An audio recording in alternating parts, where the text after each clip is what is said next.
Hey YouTube, today I'm going to tell you a story about how the Jews used claymation to fight off the Christians during the Middle Ages. I'm Aiden Mattis, and welcome to the Lore Lodge.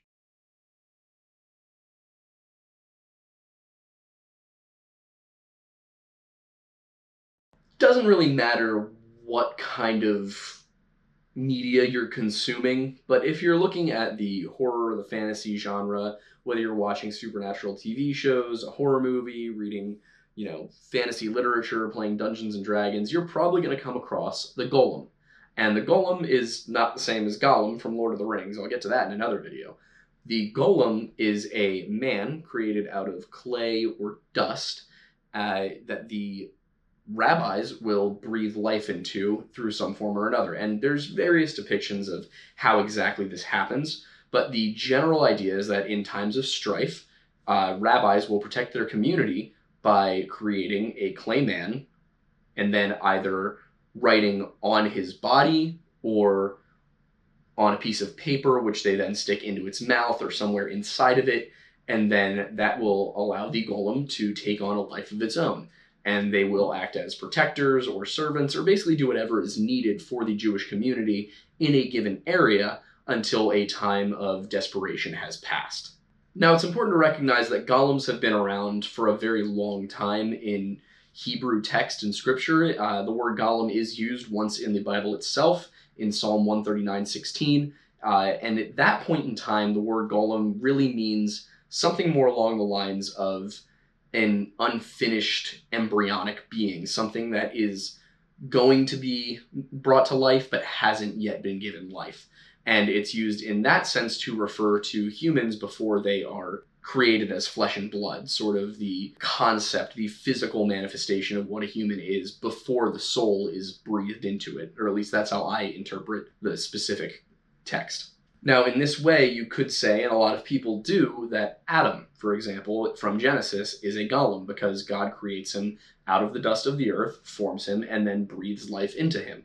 So Adam himself is basically humanity begins as golems, as things created of dust and earth into which life is pushed by God.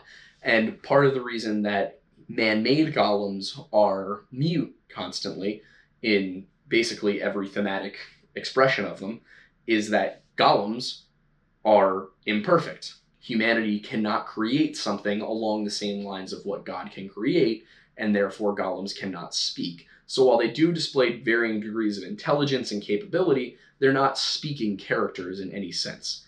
And in some versions of the stories of golems, you get ones that will simply do as they're told and be good servants and be protectors and fight off bad guys. There's one story of Nazi soldiers in World War II hearing about a very specific golem and then going to look for it, only to never be heard from again. So, maybe it got him. But that was in Prague, in Bohemia, in the Czech Republic, which is now Czechia. The number of terms I have in my head for the city of Prague and the surrounding area is honestly unhealthy because nobody should know that many names for one place that only date back 500 years. Also, slightly off topic, but the things that Prague is known for, like the Golem of Prague, the first defenestration of Prague, the second defenestration of Prague, which is one of those, like, if you had a nickel for every time it happened, you'd have two nickels, but it's still weird that it happened twice. Like, why were there multiple defenestrations of Prague? I don't think it's even just the two. I just know there's two specifically very important ones. I know that one of them led to the 30 Years' War, and the 30 Years' War was problematic for everyone in Europe, not just the Jews. Point being, Prague's a significant city, and you wouldn't expect that. It's also a beautiful city. But Prague is actually the center of one of the original, I don't want to say modern, but one of the Golem stories that's most well known, the Golem of Prague, which is the story of Judah Lau. Judah Lau was a rabbi. He was a very learned man, but he was also into some Kabbalistic practices. And when you hear the word Cabal, it is rooted in Hebrew, but it has a different connotation today. Cabal now is seen as something that is a group of evil men and women, people who are trying to control the world from within, and kind of like a little secret society, that kind of thing. Kabbalism from, Hebrew mysticism is not like that at all. Rather, it is the study of sort of the occult aspects of the Bible and of Judaism. And again, the occult has, once more, a negative connotation. It didn't always. So it was the study of ways of becoming closer to God through certain ritual practices.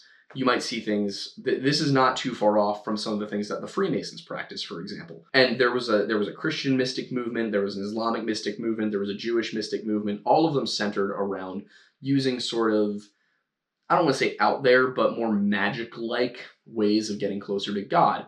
And Judah Lau basically went through all of his old Hebrew scriptures and the Talmud and the related writings and found this information about how to create a golem. And what he did was he created a man out of clay, and he wrote the word, and this is according to one version of the story, he wrote the word truth in Hebrew on its forehead. And when he did that, it brought the golem to life. And he would put the golem back to sleep by erasing the first word, or the first letter, I should say, of the word truth in Hebrew from its head. And this turned the word from truth into dead, which is pretty convenient when you think about it. But he would do this on Fridays because he didn't want the golem to be at work on the Sabbath. He didn't want to desecrate the Sabbath day, which for Jews is Saturday. For Christians, of course, it's Sunday. And for a long time, you had this story of the Golem of Judah Lo, and it was said that when Judah finally put the Golem to rest, he put it in this hidden room in the attic of a synagogue in Prague, and that's where the story of those Nazis going up to find it because they wanted to fight the Jewish Golem and never being heard from again comes from. Now, that could just be propaganda, that could just be an old folk tale, or it could be true. I have never seen a golem in person, but that brings us to kind of how would you kill a golem if you were to run into it? If you had, say, a rogue golem, someone created it, they messed up, and of course the creation ritual for a golem is very complex. It involves usually several rabbis chanting various Hebrew letters or words in a counterclockwise circle as they sort of dance around, and eventually the golem will come to life, and at that point they can give it its purpose, which I don't know where that comes from specifically. It's kind of hard to get back into it if you don't read Hebrew, which I personally do not, but the Encyclopedia Britannica has been very friendly to me today. But when the golem is brought to life, the early tales tell of it being basically a perfect servant. It will do whatever you tell it to. Now, the problem with that is kind of like when you create a tulpa through group manifestation, through many people believing in something. If you're not specific enough with a tulpa, then you get problems where it will go outside the bounds of its intended purpose. And golems have sort of the opposite problem. If you give a golem purpose, and that purpose is too specific, then it will take you literally. And if you say, you are to defend us from any aggression by non-Jews, then you might have a problem of a golem, say, going off and throwing a child into a river because it threw a rock at a Jewish community. That's why these things often have to have very strict instructions, and why you would give a golem an easy way for someone who is allowed to interact with it, their way of destroying it. So like in my Tulpa video on TikTok, I said, if you ever do decide for some reason that you want to try and manifest one of these things, make sure that you have a very clear and easy way for you and your friends to kill it. Same thing with a golem, except what they did was make it so that the rabbi who created it, or basically any Jewish rabbi, could go and just erase that one letter that turns truth into death, and then golem is no longer a problem. Or some of the other ways, if it's written on its body, or if it's, you put the thing in its mouth, or if you... The worst thing you could do in the case of having a golem that is going a little bit too specific on its instructions is to have done the method where you insert the paper inside the golem, and then you're stuck, because then you got to blow the thing up. And so let's draw that out, though. Had the Nazi soldiers from this story in World War II actually found a golem in an attic in Prague, unless they brought a considerable amount of explosive with them, they probably would not have been able to hurt it, because even though it's made out of clay, it's not made out of like hard baked clay. It's not kiln dried clay. So you would need, shooting it wouldn't do anything. You would need to actually find a way to rip the thing apart and then get rid of the text, which is why it was so easy for Jude Law to go and just kind of wet his thumb like, Simba. And then, problem solved. No more Golem, at least until Sunday. Now, the Golem has shown up in popular media since the 16th century, obviously, and most commonly in games like Dungeons and Dragons, in some film and literature here. For example, there's a German novel called Der Golem. Many American takes on the Frankenstein story, when you look at the film, use kind of the same idea of what a golem is. In fact, Frankenstein, when you think about it, is kind of a golem. I don't know if Mary Shelley was going for that, but that is kind of the folklore she ended up with. Although, of course, Frankenstein would kind of be a golem of a golem, because humans are supposedly golems, and they made the golem out of human parts, which would make it a golem. I don't like thinking about that, honestly. Point is, they show up a lot in modern pop culture and media.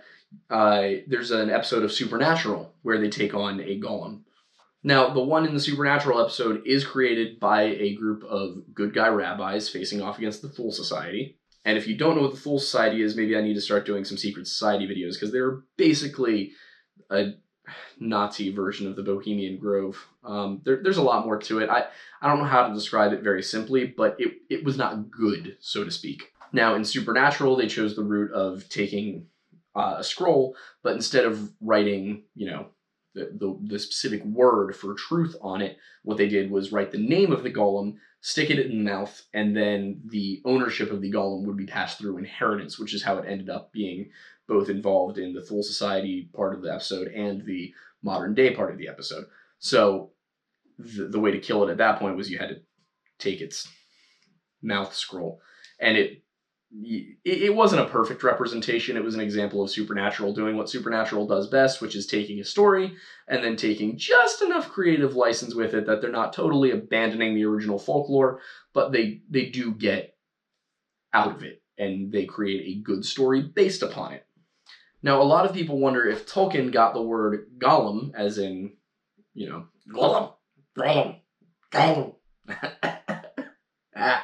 Now, people wonder if Tolkien got the word golem, as in for the creature that Smeagol sort of becomes from the Jewish golem.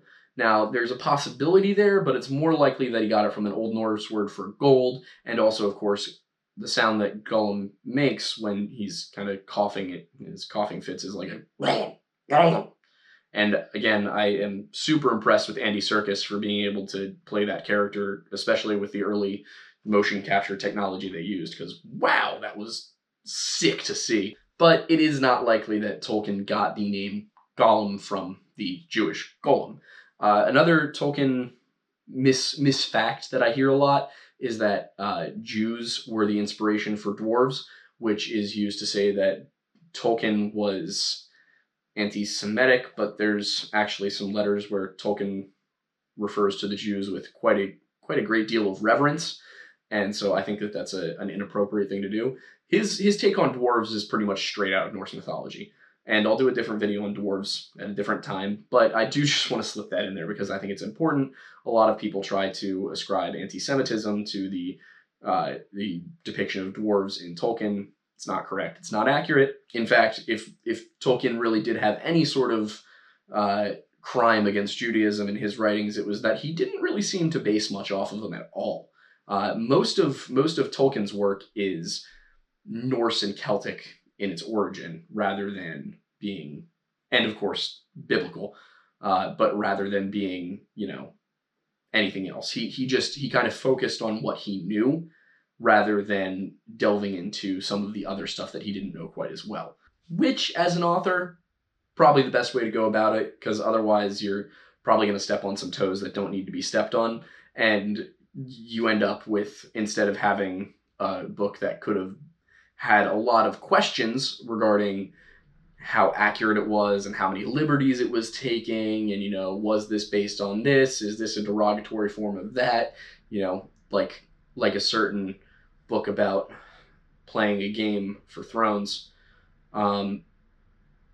you end up with what is essentially a perfect piece of high fantasy. And yes, I am a Tolkien exceptionalist. You can fight me on it.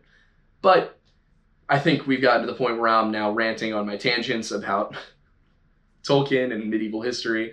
So just to bring this briefly back to Golems, Golems do appear in other forms of Jewish literature. It's not just the one story of Judah Lau, but that is the one that most people know. That's the one that most pop culture draws off of, and that's the one that I think is most important to think of when you are trying to, maybe create your next Dungeons and Dragons character. But this video is getting a little bit long, so if you liked it, remember to hit like, subscribe, share with a friend, hit the notification bell. You can now subscribe and become a member here on YouTube, as well as Patreon. You can also make sure to join our Discord, check out our merch store. Everything that you could possibly need is in the link in the description, so check that out. And make sure to follow me on my other social media, follow our editor and director, Aidan Thornbury, on his social media, and I think that just about covers it for today. So, oh, and if you like the shirt I'm wearing, you can buy it now. They are supremely comfortable. It's actually quite absurd. And this is after 2 washes that this logo held up. So the logo holds up really nicely. I do suggest getting the white one if you live in a warmer climate, because I wore this for a photo shoot the other day and I was drenched in sweat. But anyway, that'll take us to the end of this video. Once again, I'm Aidan Mattis, and thanks for stopping by the Lore Lodge.